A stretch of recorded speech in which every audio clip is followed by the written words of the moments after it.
మా latest videos కోసం మా ఈ తెలుగు న్యూస్ ఛానల్ సబ్స్క్రైబ్ చేసి గంట సింబల్ యాక్టివేట్ చేసుకోండి. ఈరోజే అతిపెద్ద అమావాస్య. ఆదివారంతో కలిసి వచ్చిన ఈ ఆషాఢ అమావాస్య చాలా శక్తివంతమైనది. అమావాస్య ఆదివారంతో కలిసి రావటం చాలా విశేషం.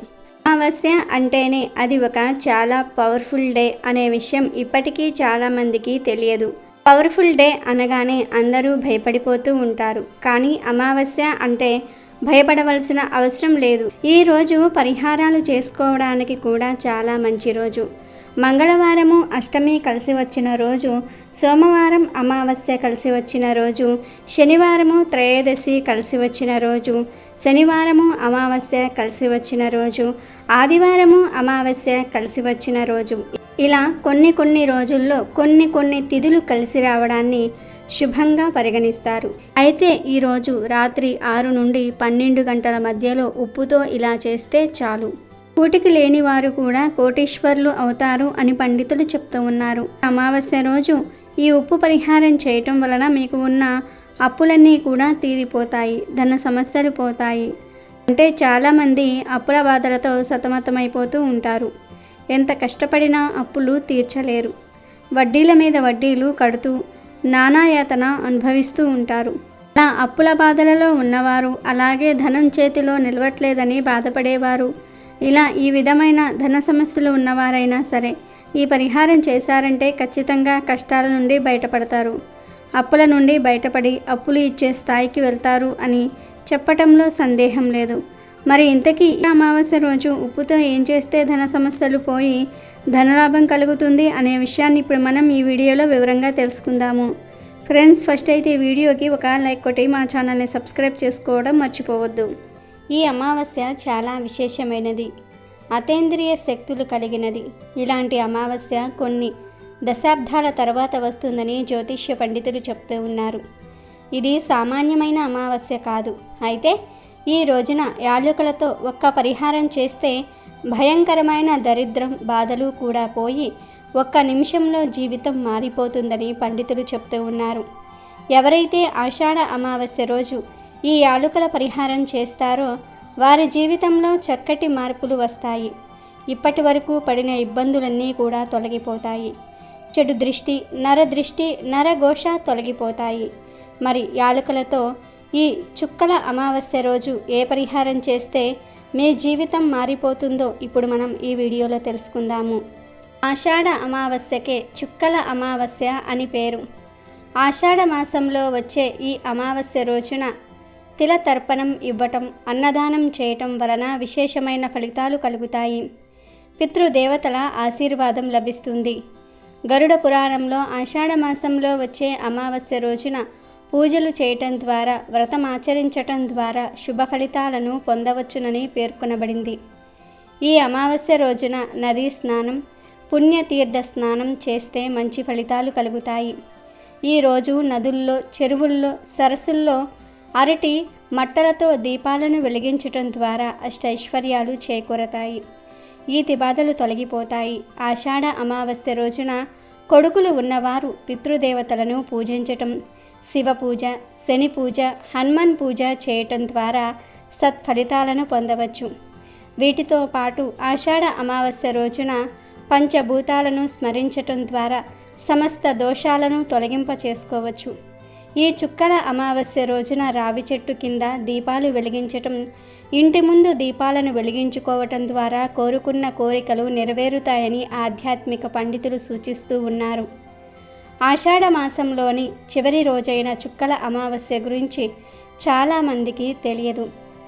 కానీ ఈ రోజున పితృదేవతలను తలుచుకున్న, గౌరీ వ్రతం చేసుకున్న, దీపపూజ నిర్వహించిన గొప్ప ఫలితం దక్కుతున్నదని అంటూ ఉన్నారు పెద్దలు. శాస్త్రం ప్రకారం జనవరిలో వచ్చే మకర సంక్రాంతికి ఎంత ప్రాముఖ్యత ఉందో జూలై మాసంలో వచ్చే కర్కాటక సంక్రాంతికి కూడా అంతే ప్రాధాన్యత ఉంది. మకర సంక్రాంతి సమయంలో ఉత్తరాయణం మొదలైతే కర్కాటక సంక్రాంతికి దక్షిణాయనం మొదలవుతుంది. దక్షిణాయన కాలంలో పితృదేవతలు మనకు సమీపంలోనే ఉంటారని శాస్త్రాలు చెప్తూ ఉన్నాయి. అందుకే దక్షిణాయనంలో వచ్చే తొలి అమావాస్య అయిన ఈ రోజున కొడుకులు ఉన్నవారు పితృదేవతలకు ఆహ్వానం పలుకుతూ తర్పణాలను విడిస్తే మంచిదని పెద్దలు సూచిస్తూ ఉన్నారు. ఇక ఆషాఢమాసంలో చేసే జపతపాదులకు దాన ధర్మాలకు విశేషమైన ఫలితం లభిస్తుందని కూడా పెద్దల మాట. కాబట్టి ఈ రోజున పెద్దలను తలుచుకుంటూ పితృకర్మలు నిర్వహించి వారి పేరున పెద్దలకు దాన ధర్మాలు చేసిన పెద్దల ఆత్మ శాంతిస్తుంది. ఆషాఢ అమావాస్య రోజున గౌరీ పూజ చేయటం కూడా మంచిది. ఆషాఢ అమావాస్య మరుసటి రోజు నుండి శ్రావణ మాసం మొదలవుతుంది. శ్రావణ మాసం అంటే పెళ్ళిళ్ళు, అనేక శుభకార్య ముహూర్తాలు మొదలయ్యే కాలం కాబట్టి ఈ శ్రావణంలో అవివాహితులు మంచి పెళ్లి సంబంధం కుదరాలని కోరుకుంటూ మాసానికి ముందు రోజున అనగా ఈ చుక్కల అమావాస్య రోజున కన్యపిల్లలు గౌరీదేవిని పూజిస్తారు. పసుపు ముద్దను గౌరీదేవిగా భావించి కొలుచుకుంటూ ఉంటారు. బియ్యపు పిండితో చేసిన కుడుములను అమ్మవారికి నైవేద్యంగా సమర్పిస్తారు. ఈరోజు గౌరీ పూజ చేసుకొని అమ్మవారి రక్షా కంకణాన్ని ధరిస్తే అవివాహితులకు త్వరలోనే వివాహం జరుగుతుందని విశ్వాసం. ఈ అమావాస్య రోజున పెళ్లి కాని వారే కాదు, కొత్త కోడళ్ళు కూడా చుక్కల అమావాస్య పేరుతో ఒక నోమును నోచుకుంటూ ఉంటారు. గౌరీ పూజను చేసి సాయం సంధ్య వేళ వరకు నిష్టగా ఉపవాసాన్ని ఆచరిస్తారు. అమ్మవారి ముందు 100 చుక్కలు పెట్టి వాటి మీద 100 దారపు పోగులను పెడతారు. ఆ దారపు పోగులను ఒక దండగా అల్లుకుని మర్నాటి వరకు ధరిస్తారు. స్తోమత ఉన్నవారు నోము సందర్భంగా బంగారపు చుక్కలను కూడా పూర్వకాలంలో దానం చేసేవారు. దక్షిణాయనం ఖగోళానికి సంబంధించిన పండుగ కాబట్టి ఆకాశంలో చుక్కలను సూచిస్తూ ఈ నోము ఆచారంగా వచ్చింది. ఆషాఢ మాసంతో సూర్యుడు దక్షిణాయనానికి మరలుతాడు. రాత్రి వేళలు పెరుగుతాయి, చలి మొదలవుతుంది. చలి, చీకటి అనేవి అజ్ఞానానికి, బద్ధకానికి, అనారోగ్యానికి చిహ్నాలు. వాటిని పారద్రోలి వెలుగును, వేడిని ఇచ్చేవి దీపాలు. అందుకు సూచనగా ఆషాఢ అమావాస్య రోజు దీప పూజను చేస్తారు. ఇందుకోసం పీటలు లేదా చెక్క పలకలను శుభ్రంగా అలికి వాటి మీద ముగ్గులు వేస్తారు. ఆ పలకల మీద ఇంట్లో ఉన్న దీపస్తంభాలు లేదా కుందులను పెడతారు. ఆ దీపాలను పసుపు కుంకుమలతో అలంకరించి వెలిగిస్తారు. ఈ చుక్కల అమావాస్య ఎంతో శక్తివంతమైనది. ఈ శక్తివంతమైన రోజు ఎవరైతే పలుకలతో ఈ చిన్న పరిహారం చేస్తారో వారి కుటుంబంలో ఉన్న కష్టాలన్నీ కూడా తొలగిపోతాయని పండితులు చెప్తూ ఉన్నారు. అంతేకాదు ఆర్థిక అభివృద్ధి కలుగుతుంది, నెగిటివ్ ఎనర్జీ పోతుంది, దిష్టి, నరకన్ను అన్నీ తొలగిపోతాయి. నిజానికి ఈ చుక్కల అమావాస్య అనేది పరిహారాలు చేసుకోవడానికి చాలా మంచి తిథి. ఎందుకంటే ఈ అమావాస్య రోజు చేసే పరిహారాలకు 1000 రెట్ల ఎక్కువ ఫలితం వస్తుంది.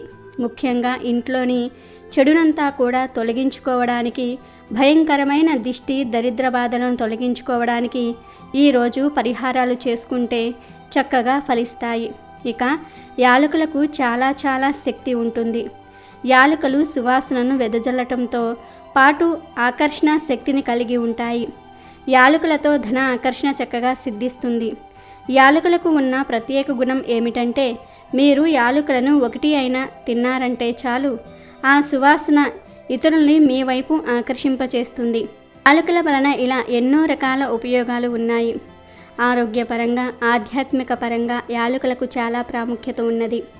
అమావాస్య రోజు చీకటి పడిన తర్వాత యాలకులతో ఈ చిన్న పరిహారం చేయటం వలన దరిద్ర బాధలు, మీ ఒంట్లో ఉన్న నెగిటివ్ ఎనర్జీ, నరఘోష, నరదృష్టి అన్నీ కూడా పోతాయి.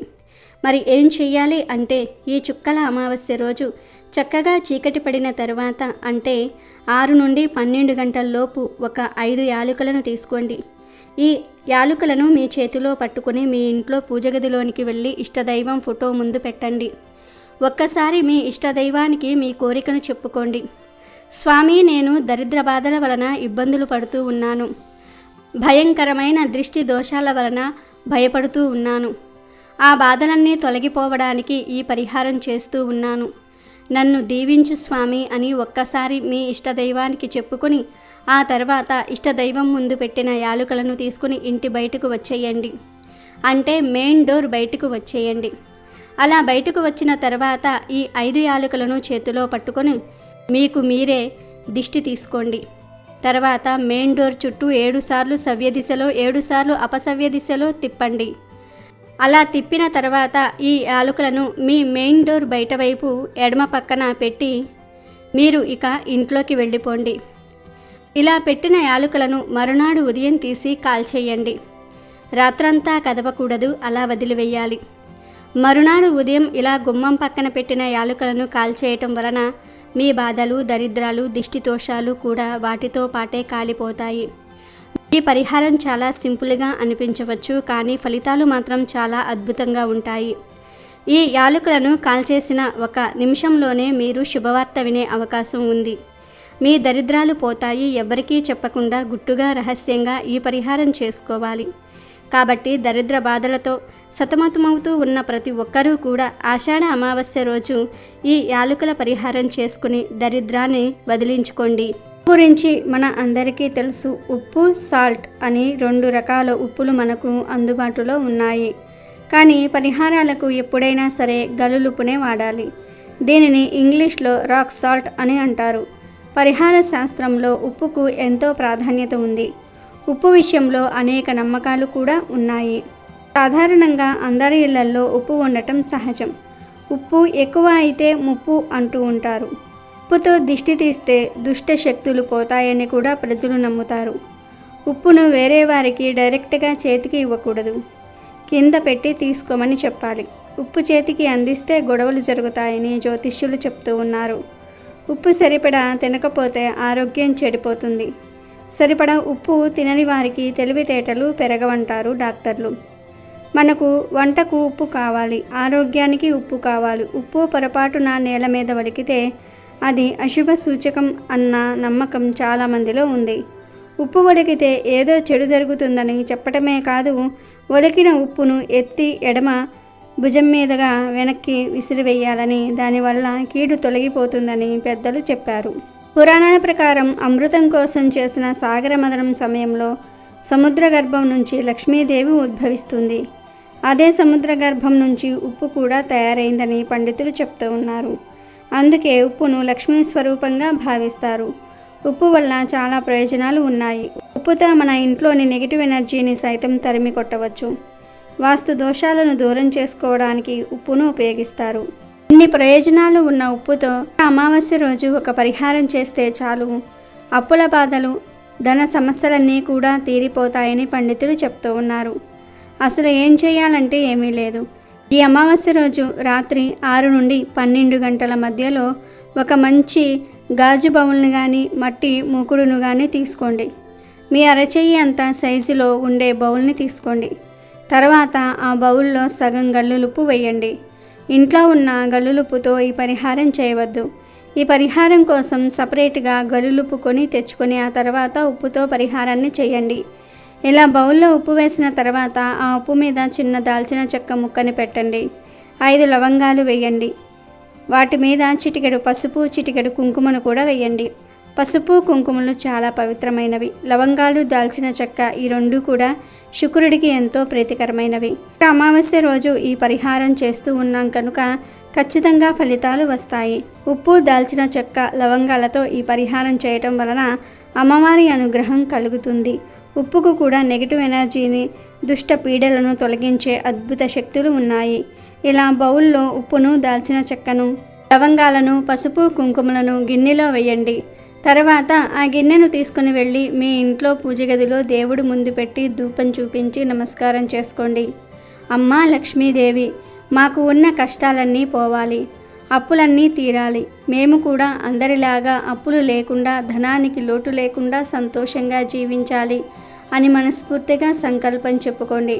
ఆ తర్వాత ఈ బౌల్ని తీసి ఆ పూజగదిలోని ఈశాన్యం మూలన పెట్టండి. ఎవరికీ కనిపించకుండా ఉండే విధంగా పెట్టండి. కావాలంటే ఉప్పు బౌల్ మీద ఒక ఎర్ర వస్త్రాన్ని కూడా పరిచి ఉంచవచ్చు. ఎవరికంటా పడకుండా ఉండేలాగా పెట్టాలి. రహస్యంగా ఈ పరిహారం చేయాలి. ఇలా పెట్టిన బౌల్ని ఆ రోజు రాత్రంతా అక్కడే వదిలేసి మరునాడు ఉదయం స్నానం చేసిన తర్వాత ఆ బౌల్ని తీసి దానిలోని ఉప్పును, పసుపు, కుంకుమలను, దాల్చిన చెక్కను, లవంగాలను తీసి ఎక్కడైనా సరే ప్రవహించే నీటిలో పడవేయండి. ఇలా ఈ ఒక్క అమావాస్య రోజు ఈ ఉప్పు పరిహారం చేస్తే మీకు సంవత్సరమంతా కలిసి వస్తుంది. అప్పుల బాధలు ఉండవు. అప్పులన్నీ కూడా తీరిపోతాయి. మీరే అప్పులు ఇచ్చే స్థాయికి వెళ్తారు. ధన సమస్యలన్నీ పోతాయి. కనుక మీరు కూడా అమావాస్య రోజు ఉప్పుతో ఈ చిన్న పరిహారం చేసి శుభ ఫలితాలను పొంది సంతోషంగా జీవించండి. అమావాస్య రోజు రాత్రి 10 లోపు గుమ్మానికి ఈ ఆకులను కడితే చాలు, 2 గంటల్లో మీ కష్టాలు పోతాయి. దరిద్రమంతా వదిలిపోతుంది. మీ ఇంటికి ఉన్న నరదృష్టి నరఘోష అంతా పోతుంది. మీ ఇంట్లో ఉన్న నెగిటివ్ ఎనర్జీ అంతటిని ఈ ఆకులు లాగేసుకుంటాయి. మీ ఇంట్లోకి ఎటువంటి నెగిటివ్ ఎనర్జీ రాకుండా రక్షలాగా ఉంటుంది, కాపాడుతాయి. తరతరాలకు తరగని ఐశ్వర్యం వస్తుంది అని పెద్దలు చెప్తూ ఉన్నారు. మరి ఈ అమావాస్య రోజు గుమ్మానికి కట్టవలసిన ఆ ఆకులు ఏమిటో ఇప్పుడు మనం ఈ వీడియోలో వివరంగా తెలుసుకుందాం. ఈ రోజు రావి ఆకులను, వేప ఆకులను సేకరించి తెచ్చుకొని గుమ్మానికి కడితే 2 గంటల్లో కష్టాలు పోతాయని పెద్దలు చెప్తూ ఉన్నారు. మరి ఎలా కట్టాలంటే, ఈ అమావాస్య రోజు చక్కగా కొన్ని రావి ఆకులు చెట్టు నుండి కోసి తెచ్చుకోండి. పచ్చగా ఉన్నవి తెచ్చుకోండి. అలాగే 2 వేప కొమ్మలను కూడా తెచ్చుకోండి. ఇంటికి తెచ్చుకున్న తర్వాత ఈ ఆకులను పసుపు నీటితో కడగండి. ఆ తర్వాత ఒక పసుపు దారాన్ని తీసుకొని ఆ దారంతో రావి ఆకుల తోరణం తయారు చేయండి. ఆ తోరణాన్ని మీ గుమ్మానికి, అంటే మెయిన్ డోర్ గుమ్మానికి కట్టండి. మిగిలిన 2 వేప కొమ్మలను తోరణానికి 2 వైపులా కూడా కట్టేయండి. ఇలా ఈ అమావాస్య రోజు రావి ఆకులతో, వేప కొమ్మలతో మీ ఇంటికి తోరణం చేసి కడితే మీ ఇంట్లో ఉన్న నెగిటివ్ అంతటిని 2 గంటల్లో ఈ ఆకులు లాగేసుకుంటూ ఉంటాయి. ఆ నెగిటివ్తో పాటే మీ ఇంట్లో ఉన్న కష్టాలు కూడా పోతాయి. అంతేకాదు, ఇలా కట్టడం వలన మీ ఇంటికి ఉన్న నరదృష్టి నరఘోష నరకన్ను అన్నీ పోతాయి. పట్టిందల్లా బంగారం అవుతుంది. రాజయోగం పడుతుంది. ఈ అమావాస్య రోజు రాత్రి 10 లోపు ఎప్పుడైనా సరే ఈ ఆకుల తోరణాన్ని కట్టుకోవచ్చు. ఎప్పుడు కట్టినా సరే మంచి ఫలితం వస్తుంది. అస్సలు రావి వేపాకులతోనే ఎందుకు తోరణం కట్టాలంటే, ఈ రెండిటికి విషవాయువులను పీల్చే శక్తి ఎక్కువగా ఉంటుంది. రావి వేప ఆకులు చాలా శక్తివంతమైనవి, మహత్తరమైనవి. వేప చెట్టు చాలా పవిత్రమైనది. వైద్యంలో దీని పాత్ర గురించి కౌటిల్యుడి అర్థశాస్త్రంలో వివరించాడు. సుహృద సహిత, చరక సహిత వంటి మన ప్రాచీన ఆయుర్వేదంలో కూడా వేప గురించి అనేక రుజువులు ఉన్నాయి. భూమి మీద అమృతం చుక్కలు పడితే అది వేప చెట్టుగా మొలిచిందని పురాణాలలో కథలుగా వ్రాశారు. వేప చాలా విధాలుగా పనికి వస్తుంది కాబట్టి ఆర్యుల వైద్య దేవుడైన ధన్వంతరిగా వేప చెట్టునే కొలుస్తారు. ఎవరైతే జీవితం మొత్తంలో ఒక్క వేప చెట్టును నాటుతారో వాళ్ళు స్వర్గానికి తిన్నగా చేరుకుంటారని శాస్త్రం చెప్తోంది. ఆరోగ్యపరంగా వేప చాలా మేలు కలగజేస్తుంది. అశోక చక్రవర్తి చింత, మధుగ చెట్లతో పాటు రోడ్ల వెంబట నీడ కోసం వేప చెట్లను కూడా నాటించాడు. ఇప్పటికీ నీడ కోసం వేపను పెంచడానికి అందరూ ఇష్టపడుతూ ఉంటారు. గాలిని శుభ్రపరిచే గుణం వేపాకుకు కలదు. ఈ చెట్టు మిగతా చెట్ల కంటే ఎక్కువ ప్రాణవాయువును వదులుతుంది. వేప చెట్టు దగ్గర ఉంటే చాలు ఆరోగ్యం కుదుట పడుతుందని, మలేరియా, కలరా వంటి అంటువ్యాధులు రావని అంటూ ఉంటారు. ఇంత చరిత్ర కలిగి అనేక ఉపయోగాలు ఉన్నాయి కాబట్టే వేప చెట్టును పూజిస్తూ ఉంటారు, ఆరాధిస్తారు, పోషిస్తారు, దేవాలయాల్లో పెంచుతారు. ఈ చెట్టు మన దేశ సంస్కృతిలో, వైద్యంలో, మతాలలో, నమ్మకాలలో, సాహిత్యంలో, ప్రజల అలవాట్లలో విడదీయరాని విధంగా పెనవేసుకుని పోయింది. వేప చెట్టుంటే శ్రీ మహాలక్ష్మి ఉన్నట్టే అంటారు. ధనాన్ని ఎంత జాగ్రత్తగా కాపాడుకుంటామో అదేవిధంగా వేప చెట్టును కూడా కాపాడుకోవాలి. ఇక రావి చెట్టు విషయానికి వస్తే, మన హిందూ సాంప్రదాయాలలో రావి చెట్టుకు ఎంతో ప్రాముఖ్యత ఉంది. అన్ని వృక్షాలలోకెల్లా రావి చెట్టు పరమ పవిత్రమైనదని శ్రీమద్ భాగవతంలో శ్రీకృష్ణ భగవానుడు చెప్పాడు. రావి చెట్టును విష్ణు నివాసంగా పరిగణిస్తారు. అశ్వత్థ వృక్షంగా ప్రసిద్ధికెక్కిన ఈ రావి చెట్టు కింద పరమ భక్తులైన హిందువులు తమ ప్రాణాలను సైతం వదిలిపెట్టడానికి ఇష్టపడుతూ ఉంటారు. రావి చెట్టు వేర్లల్లో శివుడు, చెట్టు కాండంలో కొమ్మల్లో నారాయణుడు, ఆకులలో హరి, చెట్టు కాయలలో సకల దేవతలు మరియు గురువు కొలువై ఉంటారని స్కాంద పురాణం చెప్తోంది. సాక్షాత్తు విష్ణుమూర్తి ప్రతిరూపమే రావి చెట్టు అని విశ్వసిస్తూ ఉంటారు. ఈ చెట్టులో ఎన్నో ఔషధ గుణాలు ఉన్నాయి. ఈ చెట్టు యొక్క బెరడు, ఆకులు ఎన్నో వ్యాధుల నివారణకు ఉపయోగపడతాయని ఆయుర్వేద నిపుణులు చెప్తూ ఉన్నారు. దాదాపుగా ప్రతి దేవాలయంలోనూ రావి చెట్టు ఉంటుంది. రావి చెట్టును భగవత్ స్వరూపంగా హిందువులు భావిస్తూ ఉంటారు. మన పురాణాలలో కూడా రావి చెట్టు గురించిన ప్రస్తావన ఉంది. రాత్రిపూట కూడా ఆక్సిజన్ను అందించే అతి తక్కువ చెట్లలో రావి చెట్టు కూడా ఒకటి. రావి చెట్టు అనేక రోగాలను నయం చేస్తుంది. గాలిలో ఉన్న హానికారక బ్యాక్టీరియాను నాశనం చేస్తుంది. బ్రహ్మ పురాణం ప్రకారం రావి చెట్టు శ్రీ మహావిష్ణువు జన్మస్థలం. అంతేకాదు శ్రీ మహాలక్ష్మి కూడా రావి చెట్టుపై నివసిస్తుంది. బ్రహ్మ, విష్ణు, పరమేశ్వర్లు తమ దివ్యాయుధాలను రావి చెట్టుపైనే ఉంచుతారని పురాణ గాథలు చెప్తూ ఉన్నాయి. ఇటువంటి ఈ 2 మహత్తరమైన చెట్ల ఆకులను అమావాస్య రోజు గుమ్మానికి కట్టడం వలన సకల సంపదలు లభిస్తాయి. ఇలా కట్టిన ఆకులను ఎండిపోయే వరకు అలా వదిలివేయండి. ఎండిపోయిన తర్వాత తీసి ఎక్కడైనా సరే చెట్టు మొదట్లో పడవేయండి, సరిపోతుంది. అమెజాన్లో బెస్ట్ డిస్కౌంట్స్ కోసం వీడియో డిస్క్రిప్షన్లో లింకు ఉంది, చూడండి. అలాగే మా టెలిగ్రామ్ ఛానల్ సబ్స్క్రైబ్ చేసుకోండి.